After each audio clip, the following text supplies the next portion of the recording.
So hey, it's Sam and you're watching It's Sam.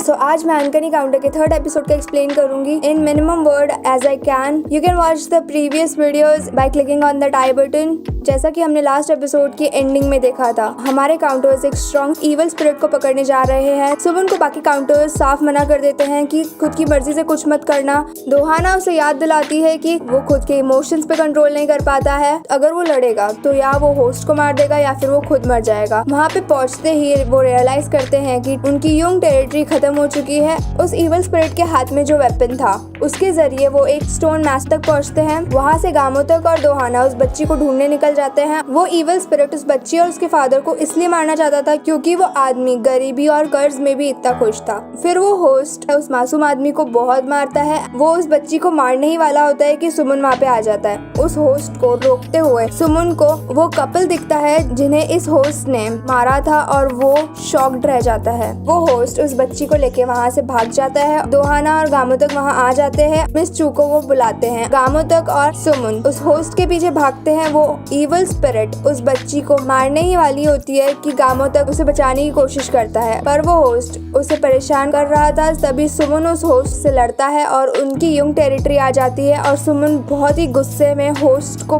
बहुत पीटा है. गामो तक उसे रोकता है और बताता है कि होस्ट अगर मर जाए, इवल स्पिरिट और उसके साथ जो सोल्स कैद है वो भी गायब हो जाती हैं. वो आफ्टर लाइफ तक कभी नहीं पहुंच पाती है. फिर सुमन इवल स्पिरिट को समन करता है युंग में, जहाँ पे उसे इटर्निटी प्रिजन में भेजा जाता है और 2 सोल्स उसने खाई थी वो आफ्टर लाइफ में जाती है. पर वो एक रिक्वेस्ट करते हैं कि सुमन उनकी बेटी को एक मैसेज दे. फिर काउंटर्स वहाँ से दूर खड़े हुए उन लोगों को ले जाते हुए देखते हैं और सुमन उन्हें बताता है कि उसके पेरेंट्स भी पुलिस ऑफिसर्स थे. सुमन उसके फादर का नाम बताता है, मिस्टर सुगवान. गामो तक को याद आता है कि वो कोमा से जब बाहर आया था उसकी मेमोरी जा चुकी थी और उसके पास एक विजिटिंग कार्ड था जो कि सुगवान नाम के एक इंसान का था. सुमन सोते हुए दोहाना के पास टिल्ट हो जाता है और हाना उसके हाथ पे टैप करती है. तभी उसको 7 साल पहले वाला इंसिडेंट दिखता है जहाँ एक आदमी दूसरे आदमी को कंफर्मेशन दे रहा था सुमन के डैड के मरने का. नेक्स्ट डे सुमन को भागते हुए उसके फ्रेंड्स देख लेते हैं एंड उसे अकेले में ले जाके पूछते हैं कि असलियत क्या है. सुमन उन्हें मना कर देता है कि मैं नहीं बता सकता. फिर उसके फ्रेंड्स बोलते हैं कि चलो मत बताओ,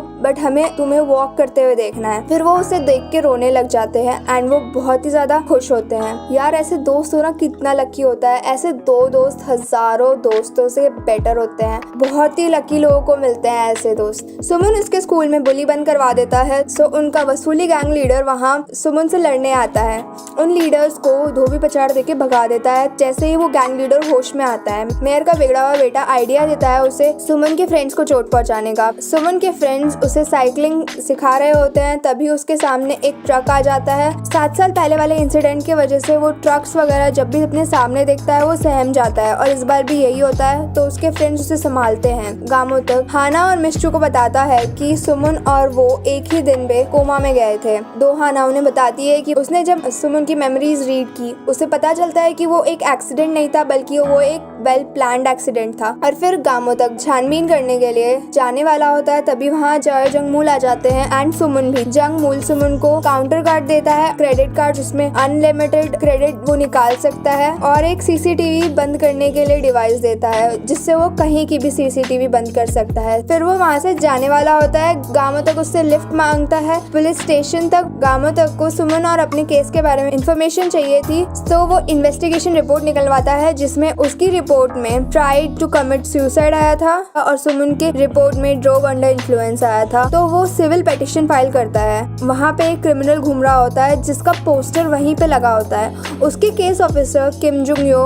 वहाँ आ जाती है एंड उस पुलिस स्टेशन से बाहर चलने को बोलती है. गामो तक उससे पूछता है कि तुम पैसे के लिए किसी का भी केस बंद कर सकती हो, तुम कैसी डिटेक्टिव हो. वो खुद के पेट में निशान दिखाता है और वो पूछता है कि क्या कोई इंसान इतना ड्रामेटिकली सुसाइड क्यों कमिट करेगा. फिर वो उसे बोलती है कि वहाँ पे कोई भी एविडेंस नहीं था, इसीलिए हमने वो सुसाइड केस में इंक्लूड किया था. एंड वो सुमन के केस के लिए बोलती है कि ड्राइवर ने सुसाइड कर लिया था उस एक्सीडेंट के बाद. पर गामो तक उसे बताता है कि वहाँ 2 लोग थे. फिर हमें दिखाया जाता है कि सुमन और हाना कॉफी शॉप में जाते हैं जहाँ उन्हें ओल्ड कपल की सोल्स का मैसेज देना था उनकी बेटी को। वो थोड़ा इमोशनल सीन होता है जहाँ पे उस लड़की के पेरेंट्स उसे सेल्फ ब्लेम के लिए मना करते हैं एंड उसे अपनी लाइफ अपने हिसाब से जीने को बोलते हैं। That was a sweet plus emotional plus heart touching moment. फिर सुमन हाना से पूछता है कि क्या तुम्हारी लाइफ में ऐसा कुछ नहीं हुआ। हाना उसे साफ बोल देती है ज्यादा फ्रेंडली मत हो। सुमन के फ्रेंड्स को वो पुलिस और गुंडे ले जाते हैं, फिर वो उन्हें मार पीट के सुमन को कॉल करते हैं और बोलते हैं बचा लो अगर इन्हें बचा सकते हो तो। फिर लास्ट सीन में हमें दिखाया जाता है कि गामो तक जब कोमा से बाहर आया था वो अपनी मेमोरी लॉस कर चुका था, बट वो अपनी लाइफ के बारे में छानबीन भी नहीं कर सकता था क्योंकि एक काउंटर बनने के लिए उसे अपनी पुरानी जिंदगी को छोड़ना पड़ता है। वहीं पे अपना एपिसोड खत्म हो जाता है। देखते हैं नेक्स्ट एपिसोड में सुमन अपने फ्रेंड्स को बचा पाता है या नहीं, और क्या गामो तक अपने पास्ट लाइफ की मिस्ट्री सॉल्व कर पाएगा even after being a counter. So ये एपिसोड था फ्रेंड्स के नाम। सुमन के फ्रेंड्स तो उसके लिए प्रे भी करते हैं। अगर तुम्हारे पास भी ऐसे दोस्त है तो कमेंट करो, अगर नहीं है तो भी करो। बताना जरूर क्या तुम्हारे पास ऐसे फ्रेंड्स है। If you have any queries comment down below. Thank you.